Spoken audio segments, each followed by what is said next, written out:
United States of America, a global superpower promoting freedom and democracy, or an imperialist bully with blood on its hands? Critics say American self-interest has trumped democracy and human rights time and again, and that Obama's America is no different. We reject as false the choice between our safety and our ideals. Fueling scares about Iran and nuclear weapons that have no basis in reality, and escalating a drone war that has killed and injured hundreds of innocent victims. All the while continuing support for Israel, in a conflict in which the US is seen as falling short as an honest broker. But there are champions of the American way, such as Tom Friedman. The influential New York Times columnist isn't shy about defending US policies, even in the Middle East. I'm Mehdi Hasan, and I've come here to the Oxford Union to go head-to-head with Tom Friedman in front of an audience to challenge him on whether US foreign policy is indeed a force for good in the world.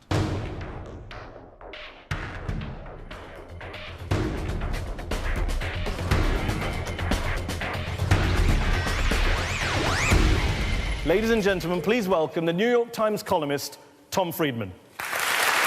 Advisor to presidents and kings, he argues in his latest book, That Used to Be Us, that the US must rebuild itself if it's to remain a global power. Tom Friedman, is the US really a force for good in the world, a force for democracy and liberty and freedom, as we've heard so many presidents and members of Congress tell us in recent years? Is that a sustainable claim to make today in 2013? So, Mehdi, I think that the United States is a country like any country with its interests. It pursues them, and sometimes pursues them very narrowly. We certainly know that. But I would say, on balance, the U.S. is a force for good in two particular ways. It was the leading engine that protected democracy and advanced democracy, World War I, World War II, and the Cold War, created a world, I think, where more people could expand freedom. And secondly, it, I think, plays a critical global role. We have prevented nuclear proliferation, certainly in Asia. Imagine what Korea would be doing today, what Taiwan would be doing today, what Japan would be doing today, if there were no American security umbrella. And at the same time, I would say the same for Europe. I think we've provided an order for the expansion of democracy, freedom, and also prosperity. You mentioned interests. Mm-hmm. Isn't it the case in the real world that we all live in, that 9 times out of 10, if not 10 times out of 10, interests, especially US interests, trump US values? Oil trumps human rights, security trumps democracy. That's the real world we live in. So there's certainly cases where that's true. We're not an NGO, No, you're not. No one pretends that. But let's take the case of Egypt in the Arab Spring. Boy, you talk about our interests at stake. They were intimately tied up with not only President Mubarak's reign, but also really his staying in power. We had a huge investment in his army, huge investment in his government, but it was President Obama who pulled the plug on it. I don't think you can in any way sustain the claim that we always act on our interests. Okay, well, let's look across the piece. You mentioned the Arab Spring. Even since the fall of Mubarak and the Ben Alis and the Salehs, you still have the United States almost unconditionally backing a variety of despots, dictators, autocrats across the region, from Saudi Arabia to Jordan to Bahrain, wherever. Not just in the Middle East, but Pakistan, General Musharraf until the very end. Uzbekistan is a dictatorship that the Americans are happy to work with. In Egypt, we've hardly been backing a dictator. Many people, including many Egyptians, accuse us of actually abetting the rise of the Muslim Brotherhood. It'd be hard to find anyone who thinks that is in our interests necessarily right now. You look at Tunisia, same thing. Libya. We hardly backed the dictator there. We basically were part of the military process that brought him down and led to Libyans killing him. In Yemen, where I just come from, we've played a key role. We and actually the European Union and the GCC, the Gulf Cooperation Council, in creating the process of transition there. So, but to your point, in Bahrain, absolutely. We have basically supported a regime there that has been, I think, crushing a Shia revolt. And that is a case where our interests have trumped our values. But again, to say that across the Arab world, I think the evidence is much more on the other side. One of the big issues cited by violent extremists in that part of the world is America's blind support, some would say, for the state of Israel. And you've written on this subject before. You would accept, I hope, that the United States is not an honest broker in the Middle East. Let me put it in my terms, not yours. Dishonest. Let's go inside American politics for a second. What happened, and as you know, President Bush the first stood outside the White House one day and said, "I'm one lonely man standing up against the Israel lobby." You know, what happened as a result of that, Mehdi, is that Republicans post Bush 1 and manifested most in his son Bush 2 took a strategic decision. They will never be out pro-Israel again. That, they believe, cost them electorally a lot. So that pulled the American spectrum to the right.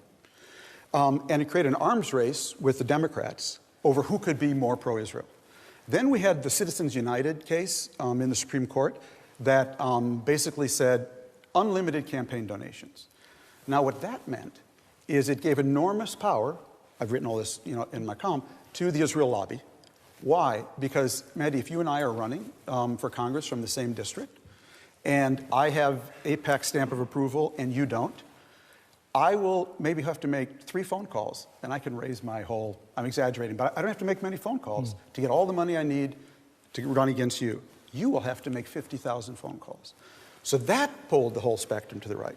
Then the Israeli government, we had a much more conservative government come in. So what I've seen in America is the whole spectrum on the Israel question has moved to the right, to the point, and this is very disappointing to me, where if you're a young political officer, you're in NEA, our nearest division of the State Department, you dream one day of being ambassador to Oman.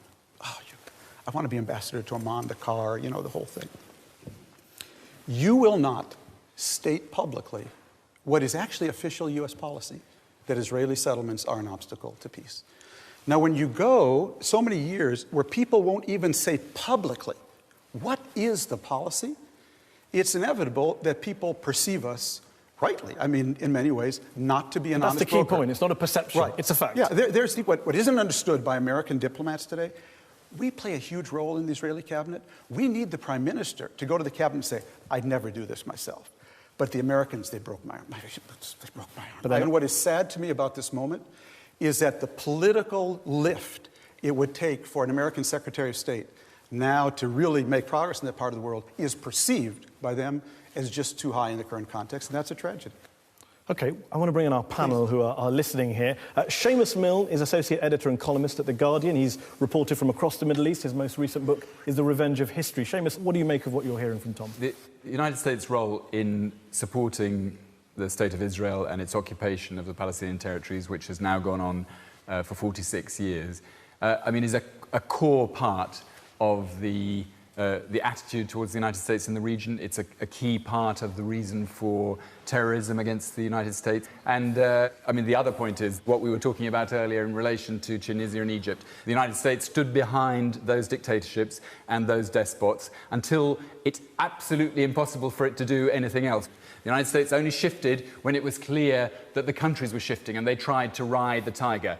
Everywhere else, they've either supported suppression of the uprisings, or they've tried to commandeer and hijack them, or they've tried to buy them off. So I think the role of the United States and its allies in the Middle East is a really grim saga, and it's a key part of why the United States is hated in the Middle East with a passion and throughout the Arab and Muslim world. Okay, Davis Liu. I'm just going to bring in Davis Lewin is political director of the Henry Jackson Society, which is a foreign affairs and security think tank based in London. Davis, do you recognise the picture being painted by Tom of the current US political scene and relationship with Israel? The United States is the only one who can guarantee to the Israelis, and I'm assuming that everybody understands that Israel's right to exist is axiomatic, and if that is the case, this is the only country in the world who is able to guarantee under the terms of a deal that the Israelis will be comfortable enough to do that. But the second thing I would say is we've heard quite a lot already about the ostensibly negative influence of America in the world. I just want to say, I think it's a disservice to the many people who seek to come under the canopy of the values that America holds dear. One shouldn't malign the US because it sometimes gets it wrong. One should stand up and say that it's vital to keeping that hope alive. And Dr. Mariam Aura, you are an academic based...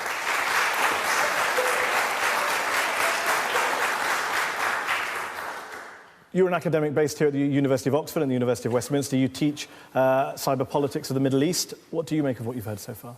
Well, I find it really fascinating that sort of the discourse here is very sort of geopolitical and macro level, and it just does not relate to the realities on the ground and the opinions of the people we're talking about, as if they don't have a say in the debate. Because I think that what is romantically called democracy and human values, etc., how that is manifested on the ground is exactly the opposite. And I remember that the invasion of Iraq, implying, of course, we all knew that enormous destruction of the country and human life was actually done in the name of helping them. And on the ground, this is not how it is interpreted. But is it America's fault of how the revolution in Libya played out? Is it America's fault how the revolution in Egypt played out? We all know that America is the biggest military might in the world, still is, and supports the fourth biggest military power in the world, Israel, and that it has a huge say in the decisions that are being made.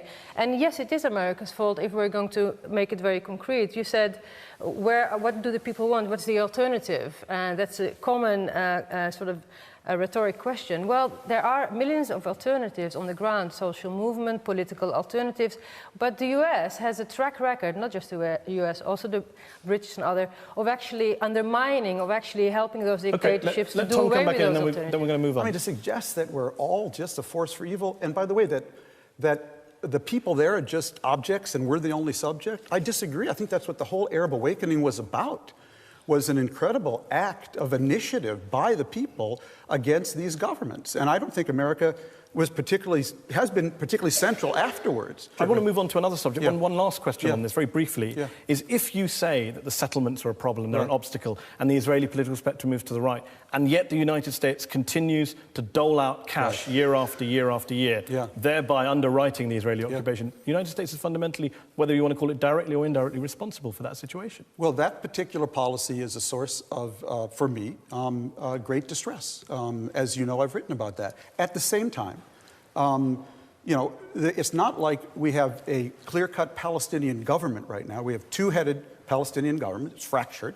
And it's not like, you know, we could just, there's somebody just dying to enter into negotiations with Israelis right now over the West Bank, all right, that can deliver, I mean, a Palestinian decision. Just to move on to another big subject, we're trying to run through some big subjects today with you. I just don't think that you give the people there enough credit. One of the big traumatic issues of the last decade there was, of course, the Iraq War. We've just had the 10th anniversary. And now we see another debate in the United States, in the West, about another country supposedly building another set of WMDs, Iran. Are you worried that we're about to go to war with another Middle Eastern nation based on WMD's threat that many would say isn't there? I hope that can be resolved through negotiations for everybody involved.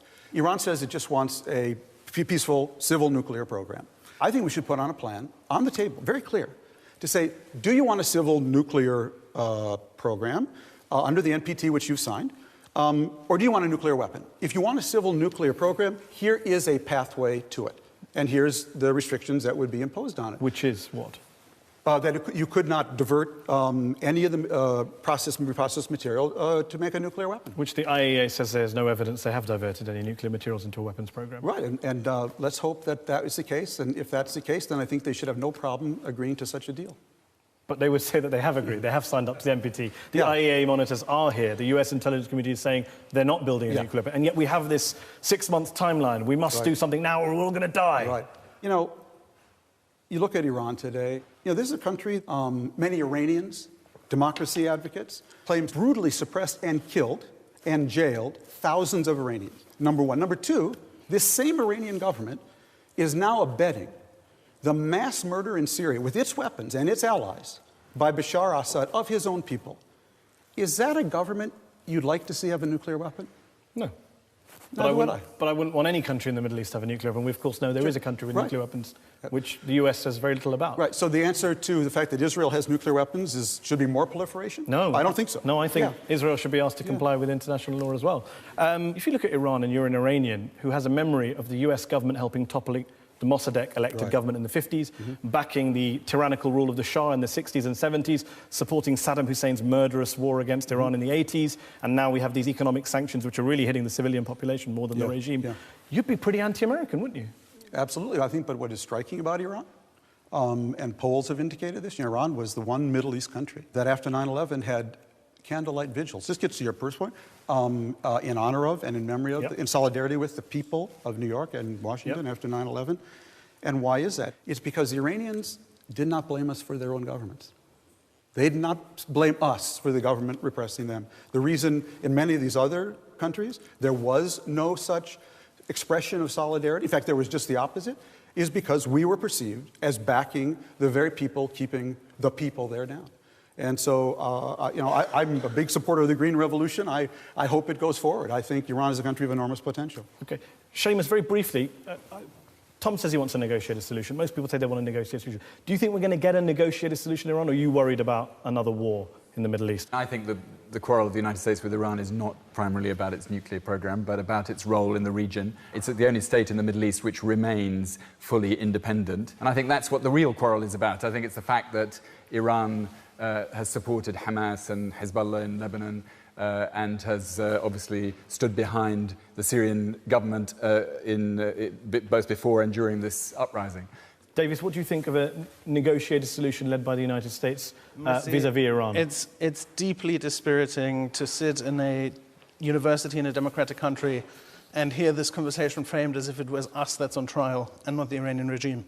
It's the Iranian regime that's on trial. The way that they behave internally is odious, and I do absolutely believe that we must do whatever to prevent them from having these weapons, because it's against their own people, and it's against the people in the struggle between the people who want these rights and the freedoms and the people who are doing the oppressing in the Middle East. You talk about weapons if there are weapons. That's the whole debate. Well, I must say, you'll have to unfortunately agree that your assertions that there are questions about those weapons are at the very least open to saying, well, there are also an awful lot of people who are convinced, very serious people, who are convinced that they are building them, including the IAEA, not a body generally known to be propagandistic in these things. The IAEA has not said they're building weapons, I don't think, and the US intelligence community says they're they not building have very weapons. grave doubts and are not getting access. And I mean, we can have this argument till the cows come home. You cannot deny that there is a serious body of Western diplomats who are not in it for any other reason than their professionalism, who are deeply concerned about this. Would that be like the WMD case in Iraq?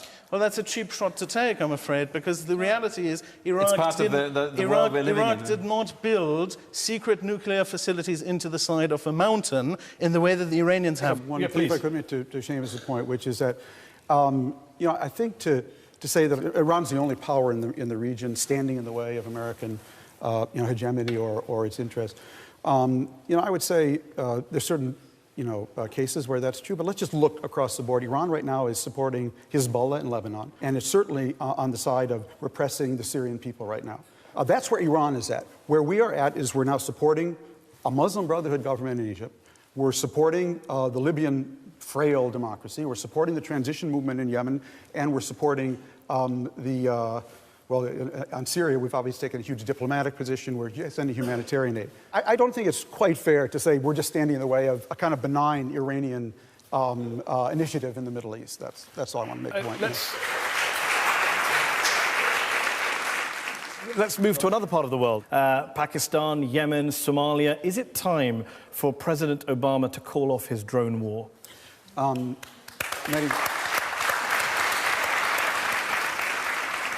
My own feeling is this. Drones, like any other weapon, but drones in particular because of their nature, are something that should be used very carefully. I think to preserve the right to do that, we have got to have a different policy in a number of ways. One, it's kind of crazy that we have the Defense Department with one drone system and the CIA with another. Those have to be consolidated, it seems to me. Second, we've got to have a system whereby it's very clear who can order these things and where there is some judicial review, as we have in the case of wiretaps. I really think it's important if you're going to use this technology, and I think at times it is necessary and vital. If we had had a drone to take out Osama bin Laden on September 10th, I would have hoped we could have and would have used it. But at the same time, if you right now, there are plenty of civilians being killed, children being killed. And I don't want to trade taking out individuals for turning a whole new generation against us. Now, having said that, having been to Yemen, I had a chance really to ask Yemenis. I did several sort of roundtables with Yemenis about what they thought about this. And as you might expect, I actually heard the whole spectrum. I heard, first of all, that the pain and the offense of the feeling that somebody comes into your country kills somebody from the air, and you have no control over it. I heard, we know that this is happening, we don't like it, but we have no ability to take it out. I heard from the president who said, look, these people who the drones are being used against, in 1998, they hit our tourists, that killed our tourism industry. In the early 2000s, they hit the coal, that killed our shipping industry. And lately, they've been hitting industrial parks, that's killing our industrial policy. So I didn't sense that he was putting on a black tie for this. All I'm saying is, it looks much more complicated to them from the ground than it might here. My own feeling as an American, though, is I want to use this extremely judiciously. Davis, Tom wants to limit the use of drones. I'm going to guess that you don't.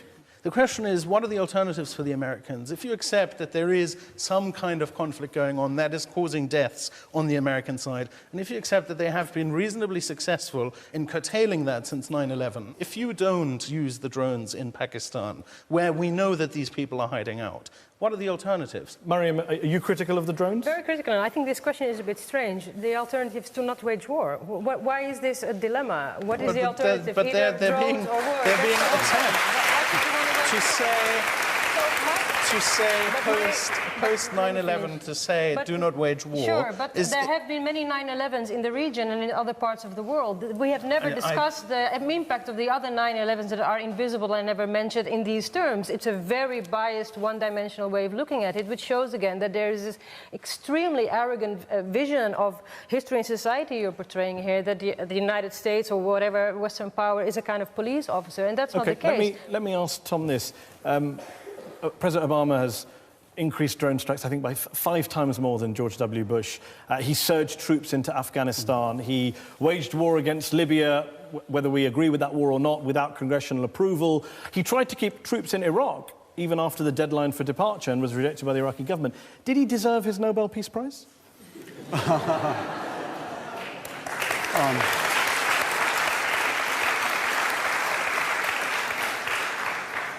Mehdi, any president who gets a Nobel Peace Prize in, was it 6 months of his becoming president, I think would be a little embarrassed about it. And I think Obama was a little bit embarrassed about it. That said, we get back to your interests point. He is trying to protect American interests, lives. He's sworn to do that, okay? In the best way he can. At the time, you wrote a rather interesting column saying he should accept the Nobel Peace Prize on behalf of the United States military.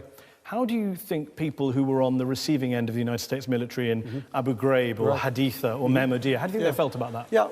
I'm sure that they didn't feel good about it. That I do feel, on balance, the United States plays a critical, stabilizing, balancing role in Asia, in Europe. And for that, I think they've enabled the expansion of freedom to a lot of people. Okay, we're going to take a break there. We're going to come back. We're going to come back in part 2 and talk about America's role in the world. Is America on the way out or back on the way up? And we're going to be hearing from our very patient audience here in the Oxford Union. Join us for part 2.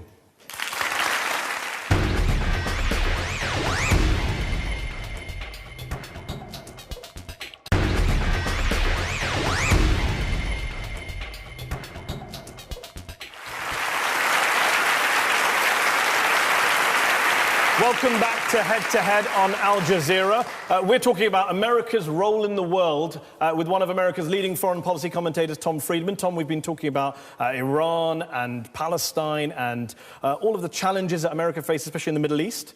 I want to talk about one of the themes that you raise in your new book, That Used to Be Us, which is the future of America. And we talked about America being a global power in part 1, but for how long? Are we seeing the decline of the United States, or are we simply seeing, to borrow a phrase, the rise of the rest, the Brazils, the Russias, the Indias, the Chinas?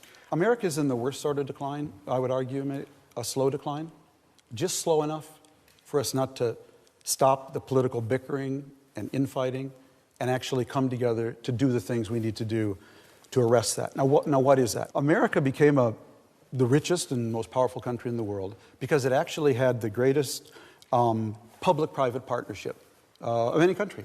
And what was that? That we had a 5-part formula for success. Number one, it was educate your people up to and beyond whatever the technology was. When it was the cotton gin, have universal primary education. When it's the supercomputer, it's going to have to be some form of universal post-secondary education. Second, it was have the world's most open immigration policy in this century. So we could invite in people, high-skilled and low-skilled, who not only can energize our society, but also bring enormous talents to enrich it and renew it. Third, it was have the best infrastructure, best ports, airports, roads, telecom. Fourth, it was to have the best regulations that incentivize risk-taking and prevent recklessness. And fifth, have the most government-funded research to push out the boundaries of science and technology. So that was our 5-part formula for that's success. What's suffering. Those 5 things are suffering. Well, let's just go down the list. You know, education. If you look at the global achievement tests, we're now really in the middle of the pack on math and reading. If you look at infrastructure, according to the study that we quote in the book, we have a $2 trillion plus deficit in roads, airports, and telecom. And anyone who's flown recently from Hong Kong to LAX knows that that's like now it's like flying from the Jetsons to the Flintstones. You know, LAX is that kind of this faded 60s. It's got this retro look, but it's not designed that way. You know, it's actually is faded. Government-funded research. I don't know if you've seen what that graph looks like, but it looks like an EKG heading for a heart attack going down. You're way behind the Koreas and the Japans. Exactly.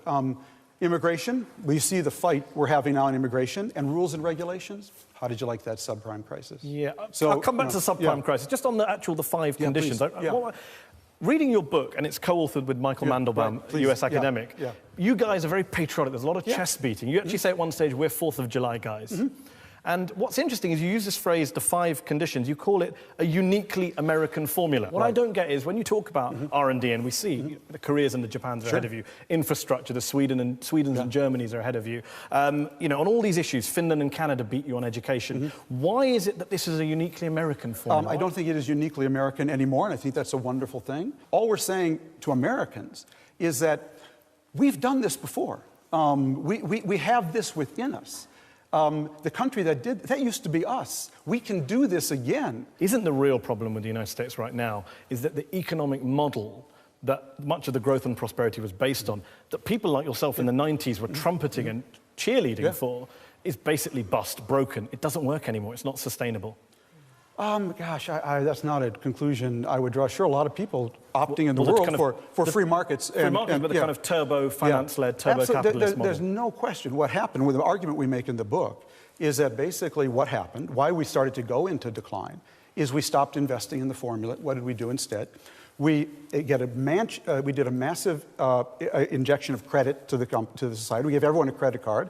We created a huge number of low-skilled jobs in construction and retail, so people who weren't moving up the education curve could do this. And we allowed a huge financialization of our of Wall Street. So it went from, as Jagdish Bhagwati said, that the whole financial system went from financing creative destruction, the new companies, taking out the old ones, to financing destructive creation, where people were basically betting on raindrops and whether Lindy's sold more cheesecake than strudel. You know. Here's a question I never understand, and try and explain it to me. Why is it US governments are able to, quite freely, without that much debate, with quite easy funding, you can spend $3 trillion on a war in Iraq, but you can't spend $3 trillion on clean energy or making sure the bridges don't collapse at home?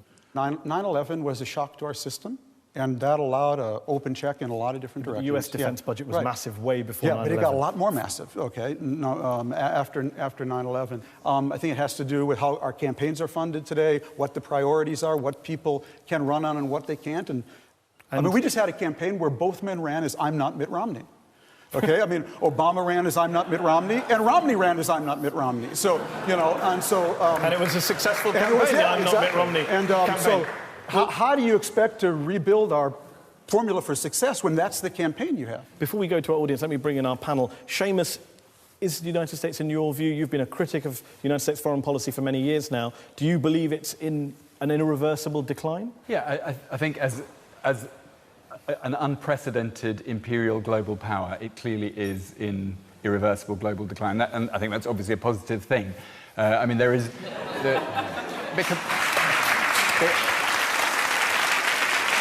for two reasons in particular. And I mean, both of these things that Tom supported, it's clearly that decline has been accelerated. And those two things were, one, the war on terror, which in the occupations of Afghanistan and crucially in Iraq, the United States demonstrated the limits of American power rather than the extent of it. And then secondly, the economic model that he promoted in the 1990s, is one that crashed and burned in 2008. And that has accelerated the United States' decline. And you see that in the last few years in a very dramatic fashion. If we're that awful, Seamus, why are so many people in the world lining up to want to come to America? Number one. Because it's the richest country in the world? Oh, but we're the richest country in the world. It is the richest country in the world. It is. But I mean, so we must have done something right, number one. And some number of two, the things you were talking about, yes. But those if our economic model is so burnt out, how can we still be the richest country in the world? And how can we hope to even remotely? Well, the things that you supported in the 1990s, deregulation, were actually unpicked some of the things that you're talking about. So that economic model that was the basis, the neoliberal model of the last 25, 30 years, let me bring is the one that's crashed. Seamus, let me bring in your fellow panelists. Davis, do you think America is on the way out, on the way down? Of course not. Systemically, America is the better system. There's no way that you can argue anything else. It was ridiculous. A throwback to the past. Look at the Chinese. I mean, forgive me. The Chinese are rising. Of course they are. But look at the kind of system that they're bringing up. You think that's going to be stable? You think that it's going to work for them in the long run? Of course it's not going to work. The Americans have a system that means that they have the ability to unfold the creativity, to unfold the means of humanity to progress in the manner that it can be capitalistic and whatever else. You're very optimistic. You might not like it, but in the long run, of course, it'll be fine. I mean, there's no question. No, it's the worst system, and of course, a systemic solution is necessary. It's a worse system. Ask the hundreds and thousands of homeless people. Ask the hundreds and thousands of Americans who are not on health care. Is it really the worst system? Can you actually say it's the worst system? I think it's worse than the Chinese model. Look at the facts. I mean, I think facts are very important. The United States is the richest country, and it has the biggest gap between the haves and the have-not. It's something to be sad about. It's something to actually mourn. So I don't think it's the greatest system. It's the greatest system for some, and for a lot, it's not. And I think it is changeable. Which system it has to do with making choices. Of course, it's changeable. Okay. If you make the right choices, and if you have 3 trillion for wars, and you don't have 3 trillion for investing in your own people, then that's a result of the choices you make. And you can't say 10 years after that you were wrong. Maybe you can start now changing your position. Just very quickly, we haven't talked about Iraq. Is your view that you were wrong on Iraq before we go to the My view, and it relates to this point, is threefold on Iraq. One is that whatever happens in Iraq, we overpaid for that, and Iraqis overpaid for it, most of all in lives and in treasure. And for that, I have nothing but regrets, as I've written in this book. Second, what we overpaid for is not clear to me. We may have overpaid for, you can overpay for something decent, you can overpay for something awful, and that will be determined by Iraqis. And third, I hope Iraqis build something decent for them, for themselves, for their sake, and the sake of everyone who sacrificed. So did you get Iraq wrong, is my question. As I said, I feel that whatever happens there, we have overpaid for it, and for that I have nothing but regret. Let's go to our audience. We've talked briefly about Iraq, we've talked about America's role in the world, we've talked about drones, Iran, the policy on Israel-Palestine. Who wants to come in and ask a question? Well, let's go to the gentleman here. You mentioned having some regrets about the cost that Iraqis paid for the occupation.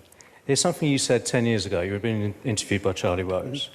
You said that 9/11 showed that a terrorism bubble had emerged in the Middle East, and America needed to burst that bubble. And here's how you said it should be done. We need to go over there with a very big stick right in the heart of that world and go house to house from Basra to Baghdad telling people, suck on this. Your words. Right. And, do you regret that? Because that's really disturbing. So here's actually what was going on in that interview.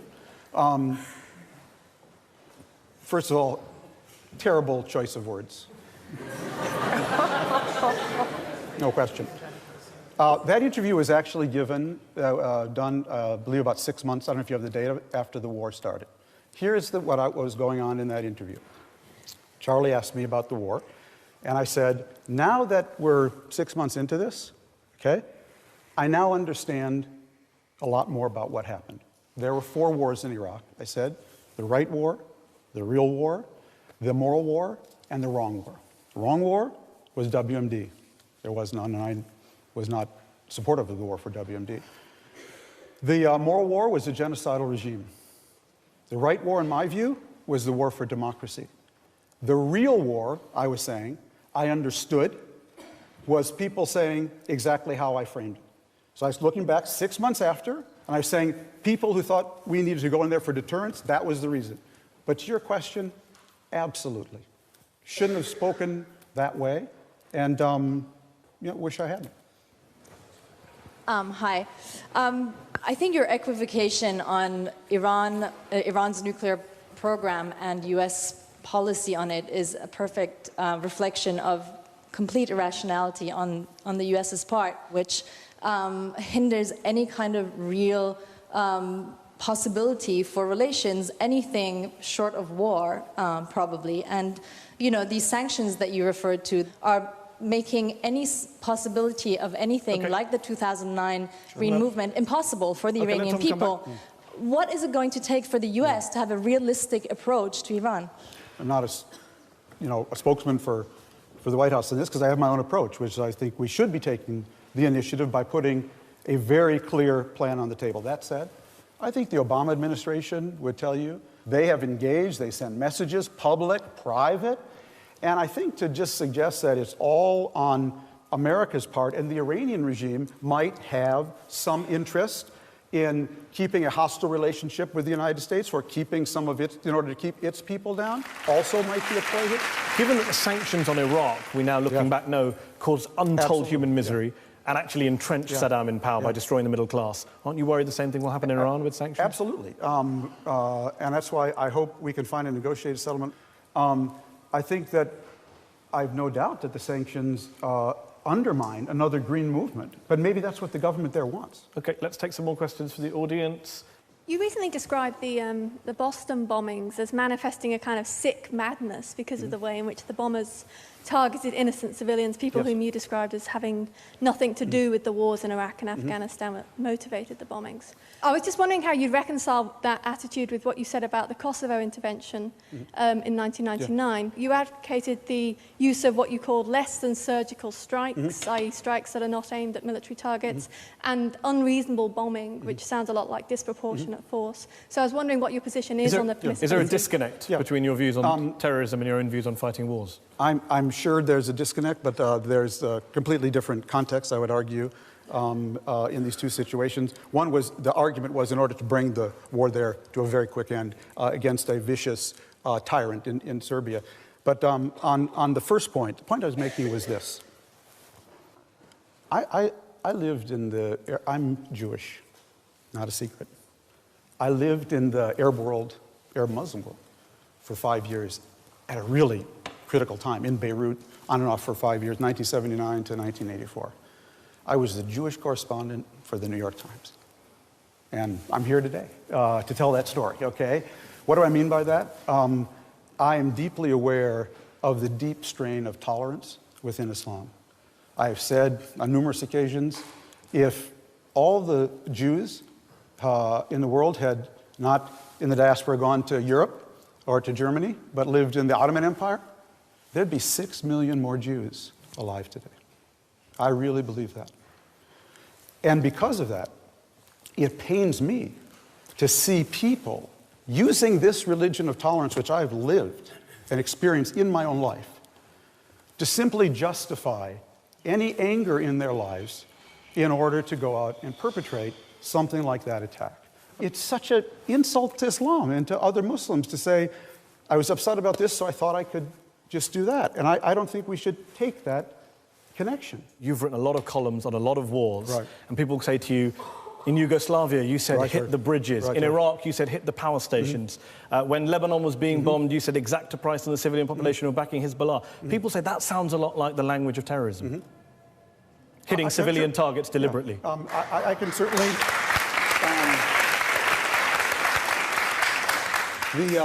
Mehdi, in the case of Lebanon,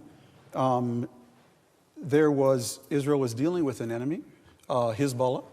If you've got an enemy who's nested deliberately among civilians, using rockets, that the only way was to do physical destruction, not people, to made very clear, let's warn everybody, get out. Because unless you have an internal movement within Lebanon against Hezbollah, which dragged the whole Lebanese nation into a war they never voted for, never wanted, this wasn't going to end. Let's take a question from the back. I think you'd agree with me that one of the most fundamental tenets of a democracy is open media, right, where journalists can say whatever they want. Personally, I think that journalists in America at the moment are more government spokespersons rather than journalists. Okay, what do you think? Let Tom come back.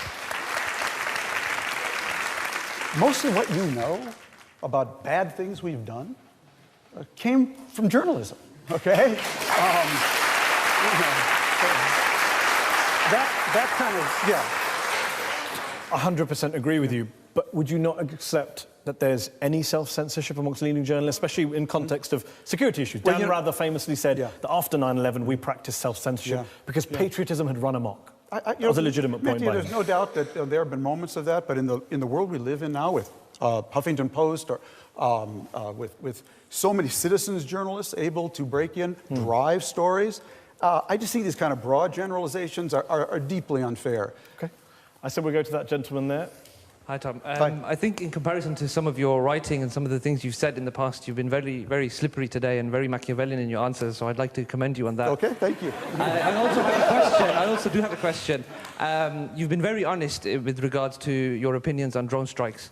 I'm a former investigator at Reprieve, the legal charity, and I was present in Pakistan a few months ago when the UN Rapporteur on Human Rights and Counterterrorism, Ben Emerson, was visiting, and I had first-hand victims of drone strikes, people with their legs blown off. Dozens of victims, believe it or not, were present.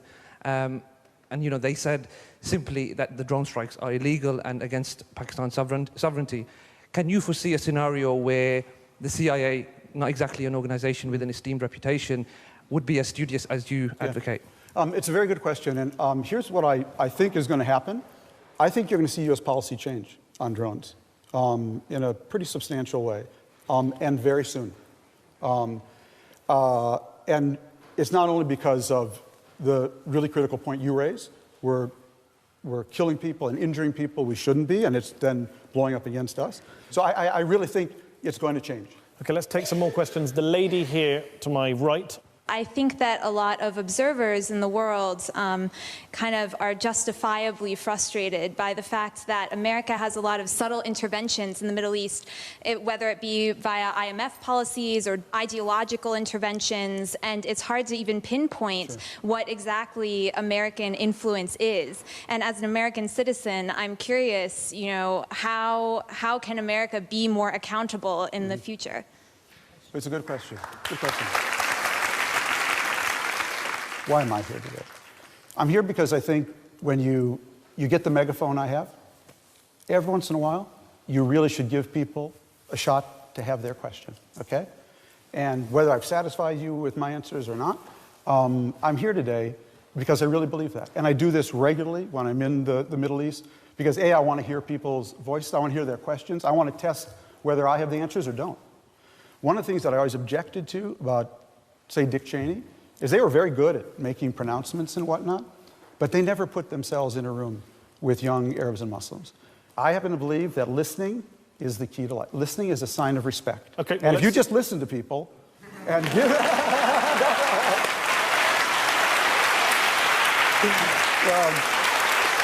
if you just listen to people, it's amazing. Because we're having this conversation here, but I've had it many times in the region. But let's look at also what America is doing. America has spent $4.4 billion on getting potable drinking water since 1979 to 25 million Egyptians, okay? America gives scholarships, I wrote a long column of this, to Lebanese students every year to attend Lebanese universities.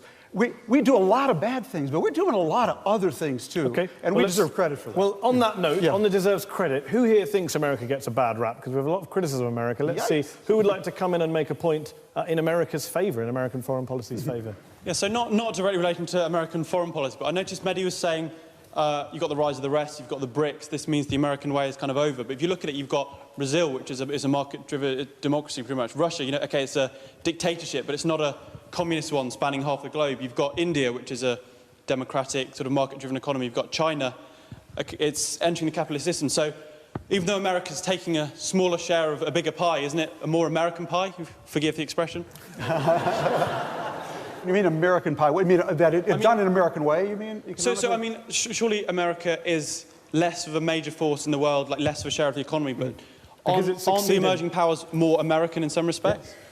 Well, the people who rendered the judgment on the alternative system were the people themselves.